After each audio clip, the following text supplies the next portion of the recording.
राधे राधे भैया, राधे राधे। हाय कुशल, हाय पार्थ, हाय अभिषेक शर्मा। तो भाई हमने आपको यूनिट नंबर 1 और यूनिट नंबर 2 पढ़ा दिया था, और आज हमने आपसे बोला था कि हम उसके एमसीक्यूज करवाएंगे। शुरू किया जाए, क्या कहती है पब्लिक? चलो मेरी जान, शुरू करते हैं हम लोग पहले क्वेश्चन की तरफ। पहले क्वेश्चन की तरफ कुल मिलाकर 48 क्वेश्चंस हैं इस पर्टिकुलर चैप्टर में, 48 एमसीक्यूज इस पर्टिकुलर चैप्टर में हैं। हमें 48 के 48 करने हैं। मैं आपको बताना चाहता हूं, अगर आपने सही क्वेश्चन किया तो मिलेगा +1, और अगर आपने गलत किया तो होगा -0.25। तो भाई इस अकॉर्डिंगली हम लोग अपना रिजल्ट भी चेक करते चलेंगे। So on your screen everybody, this is question number 1। Let's just do it.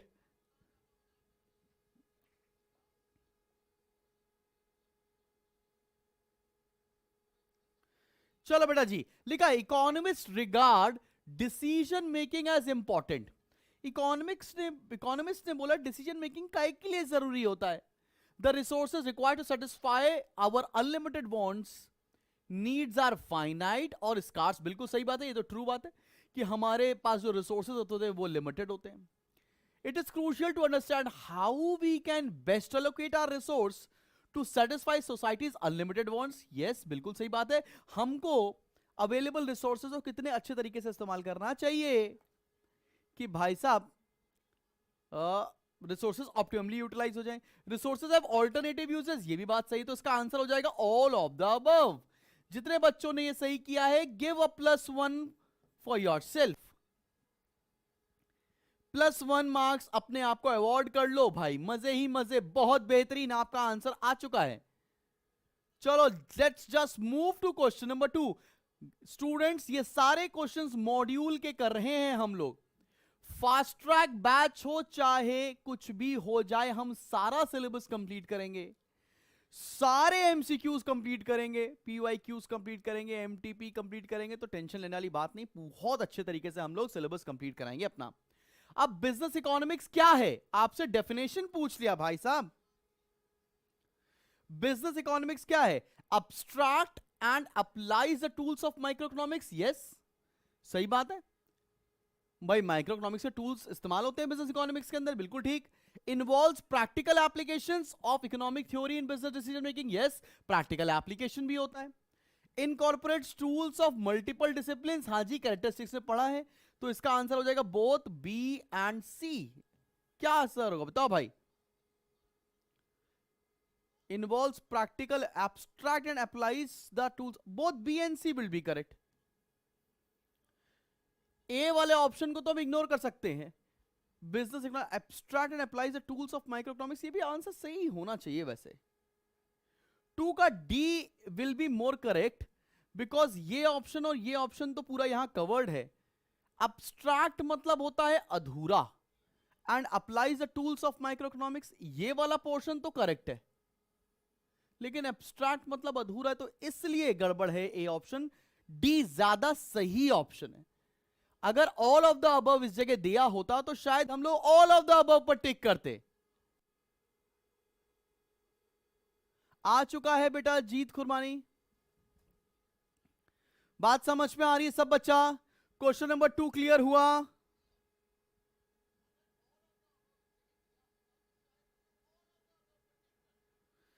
चलो भैया क्वेश्चन नंबर 3 पर आते हैं। In economics we use the term scarcity to mean. अब स्कार्सिटी का मतलब क्या होता है? स्कार्सिटी का मतलब क्या है बच्चा पार्टी? हाँ, ओनली माइक्रो नहीं, मैक्रो भी होना चाहिए, बिल्कुल सही बात है। Third, in economics we use term scarcity to mean. Scarcity का मतलब क्या है बच्चा जी? Absolute scarcity and lack of resources in less developed countries? नहीं, स्कार्सिटी तो हर जगह है, it's a relative term. Relative scarcity, that is scarcity in relation to the wants of society. Yes, ये बात सही है। Scarcity during times of business failure? नहीं। Scarcity on account of excessive consumption bye rich? नहीं। Scarcity दुनिया में हमेशा रहेगी। Human wants are unlimited and resources are limited यार, इसलिए स्कार्सिटी है, इसलिए कमी है। क्वेश्चन नंबर 4 पे आते हैं, क्वेश्चन नंबर 4 पर आते हैं बेटा जी, आओ जरा देखा जाए। बहुत बढ़िया, superb. What implication does resource scarcity have for the satisfaction of wants? Scarcity का implication क्या है on satisfaction of wants? जल्दी से बताओ। इसका मतलब ये है not all wants can be satisfied। क्या एक इंसान की सारी इच्छाओं को पूरा किया जा सकता है? आंसर है नो। सारी वॉन्ट्स को हम सेटिस्फाई नहीं कर सकते। Not all wants will be satisfied. बहुत बढ़िया, 4 क्वेश्चन तड़ातड़ हम लोगों ने सॉल्व कर लिए हैं। अपने आप को सही कर रहे हो तो +1, गलत कर रहे हो तो -0.25 करते चलो। आते हैं बेटा जी हम लोग क्वेश्चन नंबर 5 पर। क्वेश्चन नंबर 5 पर, विच of the following is a normative statement? कल हम लोगों ने पढ़ा था ना, पॉजिटिव क्या होता है, नॉर्मेटिव क्या होता है। नॉर्मेटिव याद है ना तुमको? मैंने कुछ बढ़िया बढ़िया एग्जाम्पल दिए थे नॉर्मेटिव के ऊपर, मतलब कोई सजेशन दे, कुछ तुमको सुझाव दे। तो आओ देखते हैं। Planned economies allocate resources via government departments. Most transitional economies have experience problem of falling output and rising prices over the past decade. There is a great degree of consumer sovereignty in market economies than planned economies. Reducing inequality should be, ये देखो should be आ गया। इसका मतलब क्या है मालिक? ये suggestion है, ये नॉर्मेटिव स्टेटमेंट है। should be, ought to be, what can be done, इस तरह की बातें बोली होती है। 6 क्वेश्चन पर आते हैं। क्वेश्चन नंबर 6 पर आते हैं। In every economic system scarcity imposes limitations on. भाई स्कार्सिटी किस पर लिमिटेशन लगाती है? दुनिया के हर एक आदमी पर लिमिटेशन आती। In every economic system scarcity imposes limitations on. House hold पर स्कार्सिटी का इंपैक्ट होता है, यस। बिजनेस फर्म्स पे होता है, यस। गवर्नमेंट पर होता है, yes. And the nation as a whole, yes. तो ये ऑप्शन सही है। अगर क्या household and business but not the governments? नहीं भाई, सब पर स्कार्सिटी का होता है, तो ये भी गलत हो गया। ए option is the bingo option. Scarcity का इंपैक्ट दुनिया में हर लोगों के ऊपर है भाई, कोई अछूता नहीं रहेगा उस चीज से। 7th क्वेश्चन पर आते हैं। आओ बेटा 7th क्वेश्चन पर आओ। Macro economics is called dash. अपन लोग मैक्रो इकोनॉमिक्स किस चीज को बोलते हैं? Applied, aggregate, experimental. भाई मैंने बताया है मैक्रो हमेशा एग्रीगेट होता है, बताया था ना पहले ही दिन आपको जब पढ़ा रहे थे। तो मैक्रो इज अ एग्रीगेट। जब एग्रीगेट हम सब चीज के बारे में पढ़ते हैं तो उसको मैक्रो इकोनॉमिक्स बोलते हैं। तो 7th का B is a correct answer. चलो अब क्वेश्चन नंबर 8 पर आओ। अब 8th क्वेश्चन में पूछ रहा है an example of positive economic analysis would be. Positive economic analysis कौन सा होगा? देखो अगर तुम पढ़ते हैं analysis of the relationship between price of the food and quantity demand, price और क्वांटिटी डिमांड को चेक किया जा सकता है, उनके रिलेशन को पता लगा जा सकता है। मुझे तो ये पॉजिटिव लग रहा है, ट्रू बात है। Determining how much income each person should be, ये तो नॉर्मेटिव है। Determining the fair prices for food, determining the fair prices of the food, ये भी पता लगाने वाली बात है। Deciding how to distribute the output of the firm, ये भी नॉर्मेटिव है, ये भी नॉर्मेटिव। तो ए ऑप्शन सही लग रहा है। 8th का ए option is the bingo option. जिस चीज को आप क्रॉस वेरीफाई कर सको, जो यूनिवर्सल ट्रूथ के अंदर आएगा, वो सब आएगा पॉजिटिव इकोनॉमिक्स के अंदर। आ जाओ बेटा 9th क्वेश्चन पर आओ। क्वेश्चन नंबर 9 पर आओ। A study of how increase in the corporate income tax will affect national unemployment rate is an example of। ये बहुत ही आसान क्वेश्चन हो गया है। तो भाई जब हम पूरे देश के बारे में बात कर रहे हैं, नेशनल लेवल के बारे में बात कर रहे हैं, तो वो मैक्रो कॉन्सेप्ट होगा।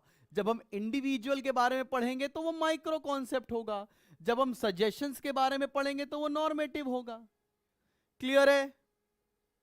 सब बच्चों को समझ में आया 9th क्वेश्चन भी? आ जाओ बाबू 10th क्वेश्चन पर आओ। 10th क्वेश्चन पर आते हैं और देखते हैं ये 10th क्वेश्चन क्या कह रहा है। Which of the following does not suggest a macro approach for India? इनमें से कौन सा मैक्रो अप्रोच नहीं है यह बताना है। कौन सा नहीं है। Determining GNP of India, India का ग्रॉस नेशनल प्रोडक्ट निकालना, यह तो मैक्रो है। Finding the cause of failures of ABC limited, किसी एक इंडिविजुअल फर्म के बारे में पढ़ना, माइक्रो है। तो यह ऑप्शन होना चाहिए। आगे बढ़ भी पढ़ लेते हैं। Identifying the cause of inflation, inflation के बारे में पता करना, मैक्रो कॉन्सेप्ट है। Analyse the cause of failure of industry, पूरी इंडस्ट्री के बारे में पढ़ना, मैक्रो कॉन्सेप्ट है। तो इसका आंसर क्या हो जाएगा, B part will be the correct answer. अब यार सब लोग अपने आप को मार्क्स दो। 10 में से तुम्हारा स्कोर कितना आया। अगर किसी बच्चे ने 8 क्वेश्चन सही किए थे तो +8, 2 क्वेश्चन गलत किए थे तो 0.5 माइनस कर लो, तो तुम्हारा फाइनल आंसर बनेगा 7.5। जल्दी से आउट ऑफ 10 सारे बच्चे लोग अपना स्कोर बताओ कितना आया। पहले 10 क्वेश्चन में आपने कैसा परफॉर्म किया है। The nation wants to know, the nation wants to know आपका कितना स्कोर आया है।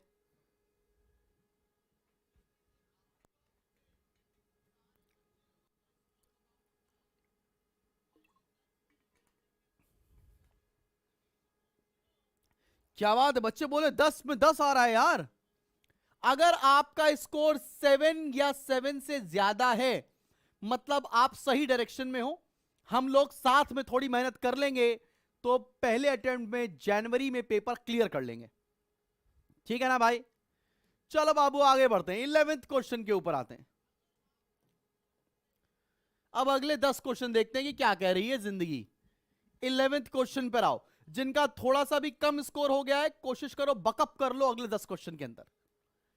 Let's buckle it up. अब देखो यहां पे कुछ स्टेटमेंट बोला। राम ने बोला my corn harvest this year is poor, मकई की खेती खराब हो गई ये कह रहा है। कृष्णा बोल रहा है don't worry price increase will compensate for the fall of quantity supplied. ठीक है। विनोद बोल रहा है climate affects crop yields, some years are bad others are good. Madhu बोल रहा है the government ought to be, ought मतलब सजेशन है, guarantee that our income do not fall. Identify the conversation of normative statement, normative बोला है मधु ने, तो इसका ऑप्शन डी हो जाएगा। जो सजेशन देगा वो नॉर्मेटिव कहलाएगा।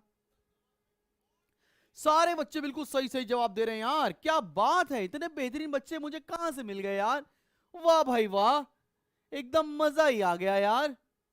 चलो भाई क्वेश्चन नंबर 1 to 12 देखते हैं। क्वेश्चन नंबर 12 देखते हैं। Consider the following and decide if any economy is without scarcity. क्या पता लगाना कोई इकोनॉमी है जो स्कार्सिटी जिसमें ना हो। भैया ऐसा कुछ भी नहीं है, पूरी दुनिया में स्कार्सिटी है, पूरी दुनिया में कोई ना कोई कमी हमेशा रहती है। तो this is question number 12। A pre-independent India where most people were farmers तब भी scarcity थी। A mythical economy where everybody is billionaire तब भी scarcity होगी। An economy where income is distributed equally among people वहां पर भी scarcity होगी। कहां scarcity नहीं होती है, ऐसी दुनिया में कोई जगह नहीं पाई जाती। आते हैं 13th क्वेश्चन के ऊपर बच्चा। आओ बाबू क्वेश्चन नंबर 1 3 13 देखते हैं। क्वेश्चन नंबर 1 3 13 देखते हैं बेटा जी। 13 क्या कह रहा है, विच the following is not a subjective matter of micro economics. इसमें से कौन सा आइटम माइक्रो इकोनॉमिक्स नहीं है। द प्राइस ऑफ मैंगोज, ये तो माइक्रो है, एक इंडिविजुअल चीज के बारे में पढ़ रहे हैं। The cost of production a fire truck of a fire department of Delhi, ये भी केवल एक इंडिविजुअल के बारे में बात हो रही है, एक इंस्टीट्यूशन के बारे में, ये तो माइक्रो है, ये तो माइक्रो है। The quantity of mangoes produce for the mangoes market, ये भी माइक्रो कॉन्सेप्ट है, सिर्फ मैंगो के बारे में बात हो रही है। The national economies annual growth rate, national economy ये एग्रीगेट है, ये मैक्रो कॉन्सेप्ट है, इसलिए डी ऑप्शन बिल्कुल करेक्ट होगा। तो क्वेश्चन नंबर 13 का डी ऑप्शन करेक्ट है। आओ बेटा क्वेश्चन नंबर 14 पर आते हैं अपन लोग। क्वेश्चन नंबर 14 पर आते हैं। अच्छा कोई बात नहीं अंश, अक्सर ये गलती कर देते हैं बच्चे, नॉट नहीं पढ़ते हैं. The branch of economic theory that deals with the problem of allocation of resources. Allocation of resources किस चीज में डील होता है? माइक्रो में. रिसोर्सेस को कैसे लगाएं मालिक, ये तो माइक्रो का कॉन्सेप्ट है. जब तुम इतने छोटे छोटे होते थे तब से तुम ये पढ़ते हुए आ रहे हो. अरे सर तो इसमें चिल्लाने वाली क्या बात है सर, इतना चिल्लाइए मत. अरे वो थोड़ा एक्साइटेड हो जाते हैं बेटा कभी कभी पढ़ाते पढ़ाते.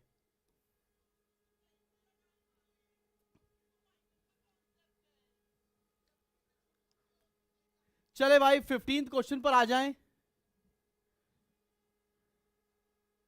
15th क्वेश्चन पर आ जाए मेरी जान. एक तो सर मेरी जान मत बोला करो सर, उसकी याद आ जाती है. कोई बात नहीं है. Which of the following is not the subject matter of business economics? इसमें से कौन सा सब्जेक्ट मैटर बिजनेस इकोनॉमिक्स का नहीं है? 15th नॉट लिखा है. अंश भाई पढ़ना जरूर. Should our firms be in this business? Decision making, ये तो बिजनेस इकोनॉमिक्स होता है. How much should be produced and what price should be covered? Decision making, ये भी बिजनेस इकोनॉमिक्स है. How will the product be placed in the market? ये भी business economics है. How should we decrease unemployment? अरे unemployment कैसे, सरकार की बातें हैं, मैक्रो इकोनॉमिक्स है भाई साहब. तो D option is the bingo option. 15th का डी बिजनेस इकोनॉमिक्स का पोर्शन नहीं है. ठीक है ना भाई.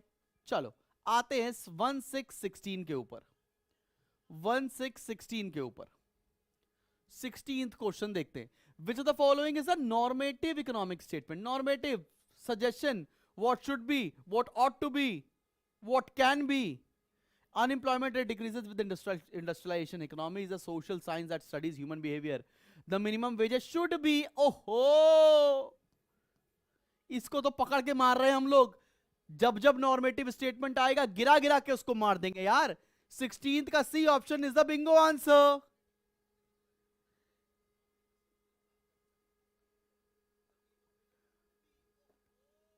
लो भाई क्या बात है. 17th क्वेश्चन पर आते हैं. Which of the following should be considered a topic of macroeconomics? इनमें से कौन सा macroeconomics है? This is 1717.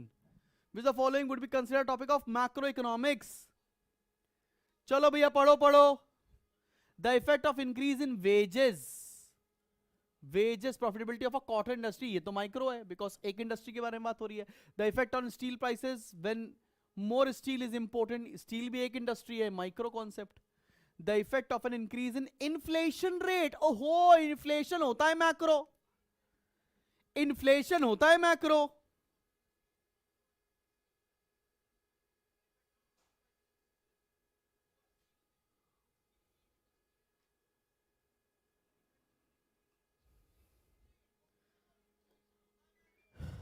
कल से लाइव ऐप पर होगा बिल्कुल, कल मतलब मंडे से. 18th क्वेश्चन पर आते हैं. 18th क्वेश्चन के ऊपर आते हैं. The difference between positive and normative economics क्या होता है? अब देखो ये तो मेरे बच्चे बच्चे तुरंत तुरंत जवाब दे देंगे यार. पॉजिटिव और नॉर्मेटिव में अंतर क्या होता है? Positive economics explain performance of the economy while normative finds out the reasons for poor performance. नहीं, नॉर्मेटिव बताता है क्या करना चाहिए. Positive economics describe the facts. Yes, facts के बारे में बताता है positive economics, while normative economics involves evaluating whether some of these are good or bad for the welfare of the people. ये बात तो सही लग रही है. और सी पढ़ते, नॉर्मेटिव इकोनॉमिक डिस्क्राइब फैक्ट. नहीं, नॉर्मेटिव कभी फैक्ट बताता ही नहीं है. Positive economics prescribes while normative economic describes नहीं. नॉर्मेटिव प्रिस्क्राइब करता है कि क्या करना चाहिए. तो इसके हिसाब से बी ऑप्शन बिल्कुल बिंगो बिंगो बिंगो ऑप्शन है. ठीक है ना. आओ 19th क्वेश्चन पर. 19th question, this is 1919. Which the following is not, अंश मेरे भाई नॉट लिखा है, not with in the scope of business economics. इनमें से कौन सा बिजनेस इकोनॉमिक्स के स्कोप के अंदर नहीं आता है? कैपिटल बजटिंग बिल्कुल बिजनेस इकोनॉमिक्स का स्कोप है. रिस्क एनालिसिस है बिजनेस साइकिल है, अकाउंटिंग स्टैंडर्ड अकाउंट्स का टॉपिक है, तुमको आरआरआर सर पढ़ाते हैं अकाउंट्स, बाकी सब मैं पढ़ा दूंगा, ठीक है ना भाई? सब बच्चों को क्लियर? 6 एकदम बढ़िया, 6 आया। चलो मालिक आगे बढ़ते हैं, फटाफट क्वेश्चन नंबर 20 को चटाचट सॉल्व कर देते हैं। क्वेश्चन 2020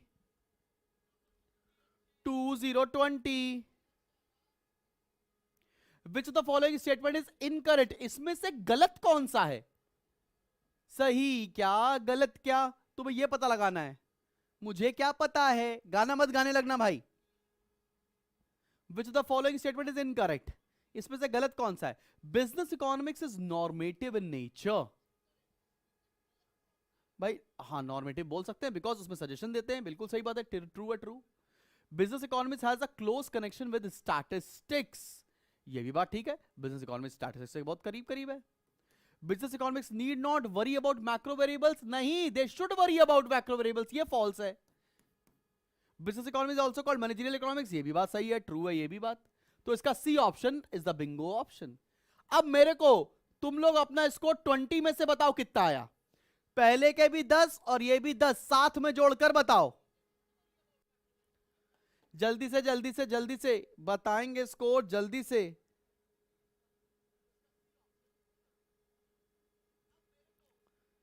चलो चलो चलो बढ़ो बढ़ो बढ़ो। कार्तिक बोल रहा 20 में 20 आ गए सर। अरे कार्तिक हमारी तरफ से हाँ है, आप बॉम्बे आ रहे हैं, सीधा जॉब पे लगिए, चार्टर्ड अकाउंटेंट तो आप बन ही चुके हैं। क्या बात है क्या बात है, बहुत बढ़िया बहुत है बढ़िया, क्या बात है बच्चा जी। अगर आपका स्कोर एनीवेज 15 मार्क्स प्लस है तो इसका मतलब guys guys listen to me guys, you are on the right track. समझे बच्चा बाड़ी?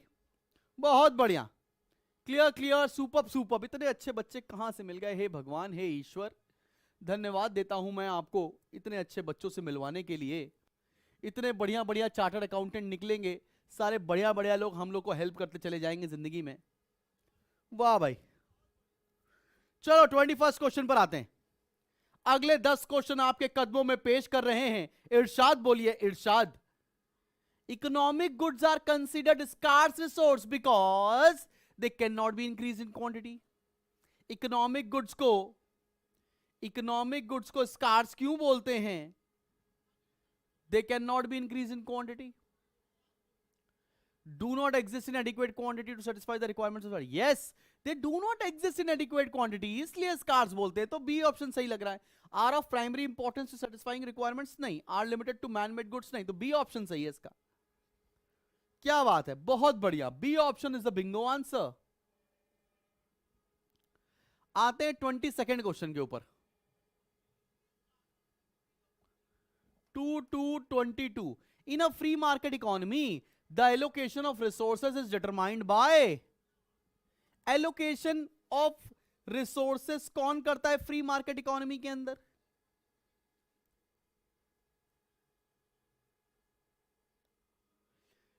मार्केट इकोनॉमी में कंज्यूमर ड्राइव्स द मार्केट, याद रखना। तो कंज्यूमर प्रेफरेंस के हिसाब से एलोकेशन ऑफ रिसोर्स होता है। लेकिन अगर सोशलिस्ट इकोनॉमी होती है तो वहां पर सेंट्रली प्लान्ड अथॉरिटी होती है, याद है? सेम टाइम होगी संध्या अभी तो। 23rd क्वेश्चन पर आ रहे हैं।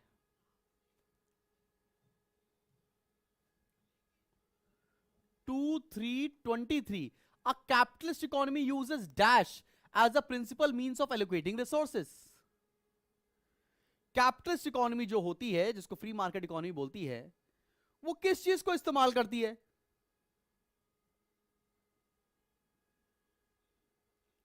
सोचो और बताओ।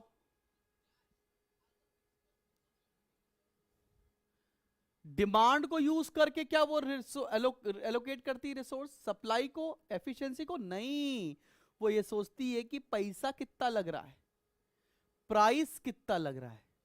Price is the answer. 24th question पर आते हैं। 2424. Which of the following is considered as a disadvantage of the allocating resources using market system? Which of the following is considered a disadvantage? इनमें से किस चीज को डिसएडवांटेज कंसिडर किया गया है? Income will tend to be unevenly distributed. Yes, ये तो डिसएडवांटेज होता है. अमीर अमीर है, गरीब गरीब है. ये तुम्हारा फ्री मार्केट सिस्टम का सबसे बड़ा डिसएडवांटेज है. ये तो सही बात लग रही है. People do not get goods of their choice. नहीं, free market economy, capital economy में तो चॉइस से ही मिलता है. ये तो गलत हो गया. men of initiative enterprise are not rewarded. They are rewarded. Profits will tend to be low. नहीं, प्रॉफिट्स के लिए तो काम कर रहे हैं. तो इसका आंसर क्या हो जाएगा? A part. A part is the correct answer. ठीक है ना बेटा? अब आओ 25th क्वेश्चन के ऊपर. 2525. Which of the following statement does not apply to a market economy? अंश भाई does not लिखा है. does not apply to market economy. इनमें से कौन सा फैक्टर मार्केट इकोनॉमी मतलब कैपिटलिस्ट इकोनॉमी में नहीं लगता है? Firm decide whom to hire and what to produce. ये तो लगता है भाई, फर्म डिसाइड करती है यहां पर. Firms aimed at maximizing profit. ये भी लगता है भाई. Household decide which firms to work for and what to buy. बिल्कुल सही बात है. Government policies are the primary forces. नहीं, यहां पे गवर्नमेंट पॉलिसी नहीं लगती. डिसीजन मेकिंग अकेले लेना पड़ता है. डी ऑप्शन करेक्ट है इसका. 25th का डी इज करेक्ट. चलो भाई, अब बात आ रही है मिक्स्ड इकोनॉमी की. 26 क्वेश्चन पर आते हैं. 26 पर आते हैं बेटा. आ जाए 26 पर. चलो भैया पढ़ो क्वेश्चन. 26 क्वेश्चन क्या कह रहा है? 26 क्वेश्चन बोला in a mixed economy all economic decision are taken by central authority. No. All economic decision are taken by private entrepreneurs. नहीं, दोनों लोग मिलकर लेते हैं ना यार. Economic decision are partly taken by the state and partly by the private entrepreneurs. Yes, 26 का सी is correct. बहुत बढ़िया. 27th पर आते हैं.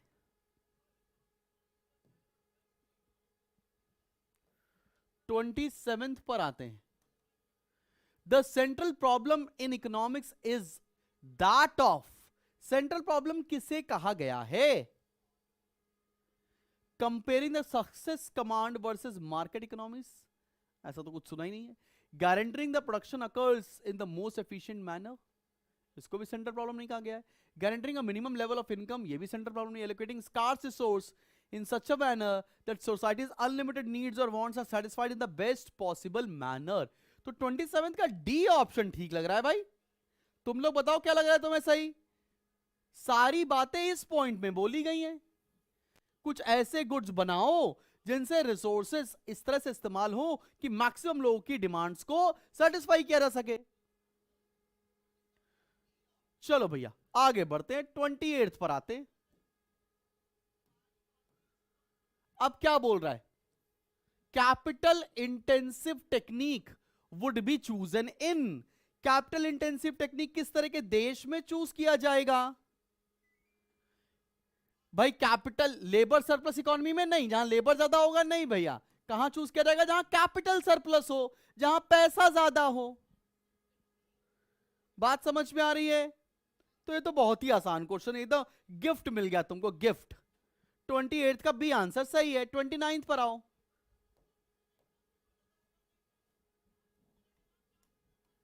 Which of the following is not one of the 4 central questions that study of economics is supposed to answer? अब बहुत ध्यान से देखना बेटा. सेंट्रल प्रॉब्लम्स को थोड़ा कंफ्यूज्ड मैनर में बच्चों को दिया गया है. Who produces what? बिल्कुल सही बात है. When are goods produced? क्या when की बात करी है कभी भी? What to produce, how to produce, for whom to produce, economic growth, when की तो बात आती नहीं है, तो ये गलत है. Who consumes what? ये भी ठीक है. किसके लिए बना रहे हैं? How are goods produced? ये भी ठीक है. बाकी सारी सेंट्रल प्रॉब्लम्स में बी वाला ऑप्शन ऑड वन आउट है. ठीक है ना? आ जाओ 30th क्वेश्चन के ऊपर. चलो भैया. 3030 larger production of dash goods would lead to higher production in future. इसका आंसर हो जाएगा कैपिटल गुड्स. अगर हम ज्यादा कैपिटल गुड्स बनाएंगे तो हम ज्यादा प्रोडक्शन कर पाएंगे इन फ्यूचर। चलो भाई सब लोग अपना स्कोर बताओ 30 में से,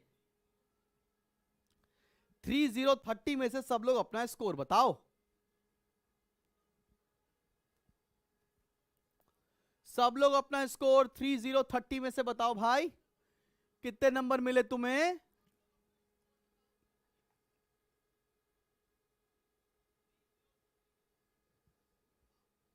बहुत बढ़िया, शानदार, जबरदस्त, बेहतरीन, क्या बात है बच्चा पहाड़ी। अगर in case if you have scored more than 20 marks, या मेरे हिसाब से 23 marks, then you are in the race, तो बहुत बढ़िया है तुम्हारा। नहीं तो थोड़ा सा तुमको और पढ़ाई करनी पड़ेगी। अगले 10 क्वेश्चन में बकअप करते हैं। अगले 10 क्वेश्चन में कोशिश करते हैं कि अपना स्कोर और स्ट्रेच करेंगे। The economic system in which all the means of production are owned and controlled by private individuals for profit. ये तो बच्चों तुम लोग बता ही दो, ये कौन सी इकोनॉमी होती है जहां पर सब कुछ ओन करता है प्राइवेट सेक्टर और प्रॉफिट के लिए काम करता है? सबको इसका आंसर पता है, सबको। ये होता है capitalist economy. Capitalism is the correct answer. बहुत बढ़िया, आ जाओ अगले क्वेश्चन पर, 32 पर। क्वेश्चन नंबर 32 पर, macro economics is the study of all aspects of scarcity, the national economy and the global economy as a whole, the big businesses, the decisions of individual business and people। ये भी बहुत आसान है। Macro मतलब पूरी economy as a whole, मतलब B option is the correct option. National economy as the global economy as a whole, है ना? चलो भाई 33 पर आते हैं। 33 पर आते हैं। फ्रीडम ऑफ चॉइस कहां पर मिलती है? जल्दी से बताओ, फ्रीडम ऑफ चॉइस तुम्हें कहां मिलती है? कंज्यूमर्स को चॉइस किस तरह की इकोनॉमी में मिलती है? कैपिटलिस्ट इकोनॉमी के अंदर, कैपिटलिज्म में। बिल्कुल सही बात, B is the correct answer. 34 पर आते हैं। अब ये ध्यान से देना, लिखा है exploitation and inequality are minimum under. किस इकोनॉमी में एक्सप्लॉइटेशन और इनइक्वालिटी सबसे कम होता है बेटा? सोशलिस्ट इकोनॉमी में। सोशलिस्ट इकोनॉमी में सबसे कम चीटिंग होती है, सबसे कम एक्सप्लॉइटेशन होता है। ये डिस्कस भी किया था हम लोगों ने। आ जाओ बेटा 35th क्वेश्चन के ऊपर। क्वेश्चन नंबर 35 के ऊपर, administered price refers to. Administered price क्या होता है? सोचो और फिर आंसर दो। जब किसी भी कमोडिटी का प्राइस सरकार या किसी सरकार अथॉरिटी द्वारा गवर्न किया जाएगा, उसको एडमिनिस्ट्रेड प्राइस बोलते हैं। तो price determined by forces of demand and supply? नहीं। Price determined by sellers? नहीं। Price determined by external authority which is usually the government? Yes, 35th का C option is the correct answer. ठीक है बच्चा party, चलो आओ आगे बढ़ते हैं। 36 क्वेश्चन पर आते हैं। क्वेश्चन नंबर 36 पर आते हैं।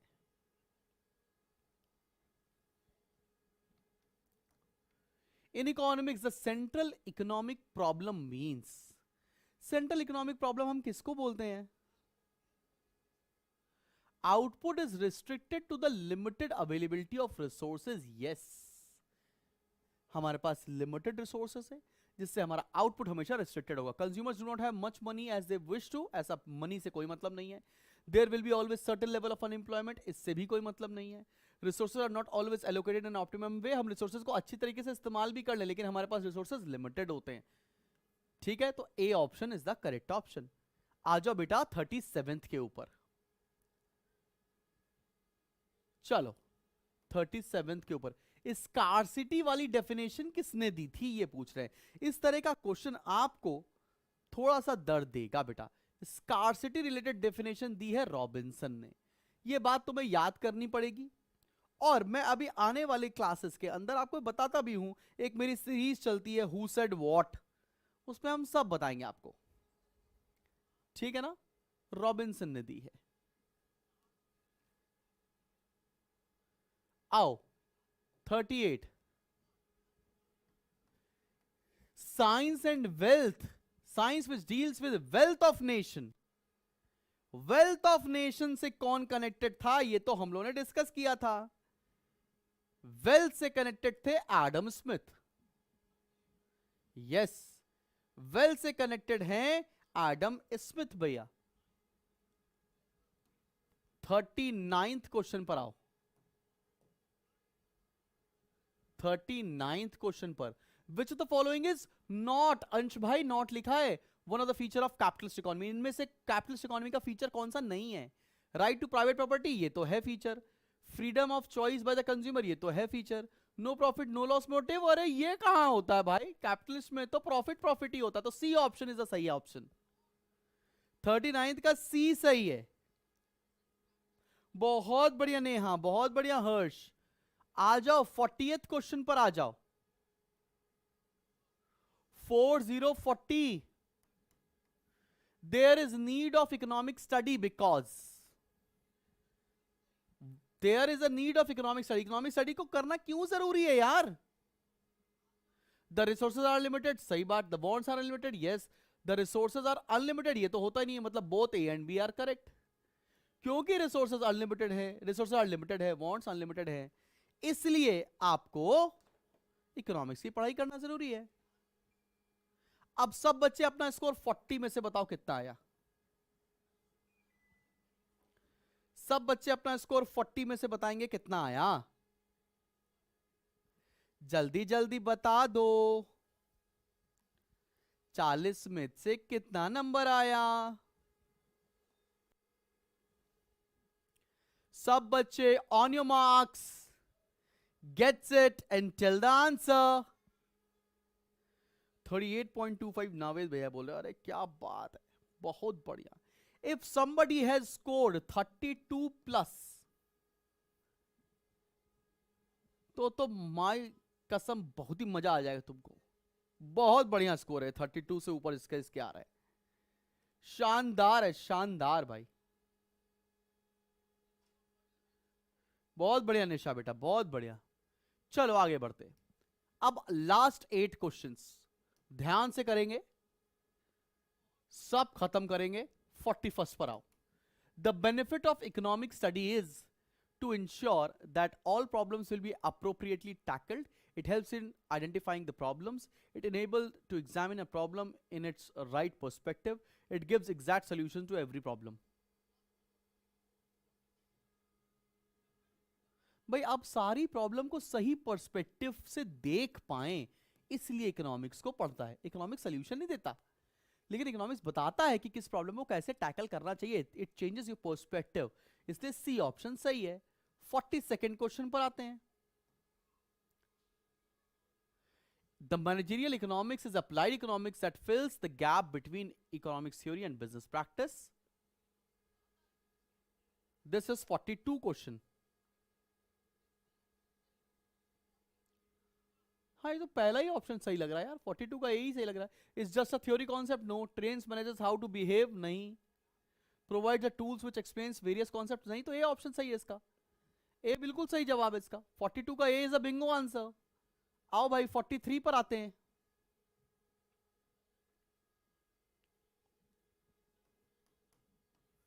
Which of the following statement is correct? Which of the following statement is correct? Microeconomics is important for the study of a particular household and particular firm. बिल्कुल ठीक बात है, true. Macroeconomics is important for the study of economic conditions of a country. ये भी सही बात है, true. None of the, तो इसका आंसर हो जाएगा both A and B. 43 का क्या हो जाएगा भाई? 43 का D is the correct answer. थक गए भाई बोलते बोलते अब तो। क्वेश्चन नंबर 44 पर आओ। क्वेश्चन नंबर 44 पर आओ।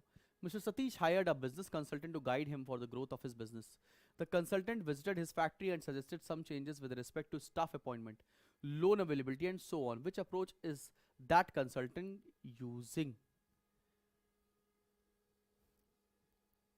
ये तो अगर इंडिविजुअल के बारे में बात हो रही है तो ये माइक्रो अप्रोच है। इंडिविजुअल के बारे में बात हो रही है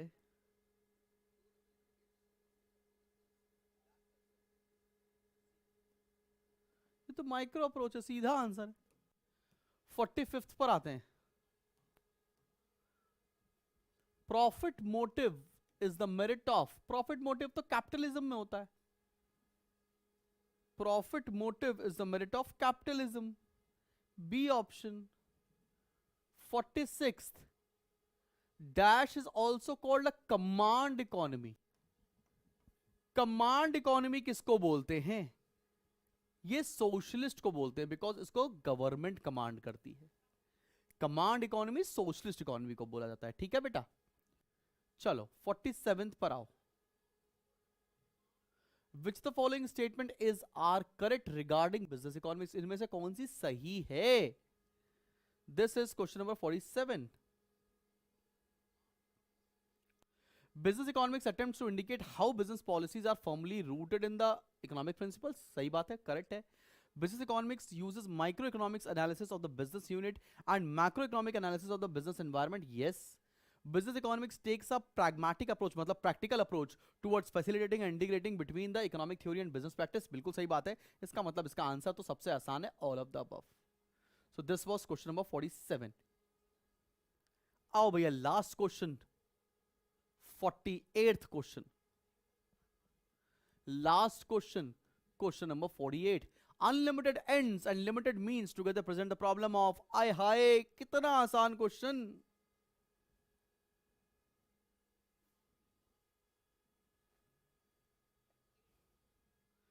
अनलिमिटेड एंड्स मतलब अनलिमिटेड वॉन्ट्स, लिमिटेड मीन्स उसको पूरा करते हैं, लिमिटेड मीन्स प्रॉब्लम क्या होती है? रीजन स्कार्सिटी होता है, प्रॉब्लम होती है चॉइस की। इसमें बच्चे फंस जाएंगे यार, इसमें प्रॉब्लम होती है चॉइस की, कि कौन सी नीड को सेटिस्फाई करना है, कौन सी नीड को सेटिस्फाई नहीं करना है। मेरे पास लिमिटेड रिसोर्सेज हैं, I need to find out कि क्या हमारे लिए सही है। सो भाई फाइनली अब जाकर मेरा ये chapter number 1 is done in the 3 classes in the 3 hours most probably. Now tell me your scores out of 48।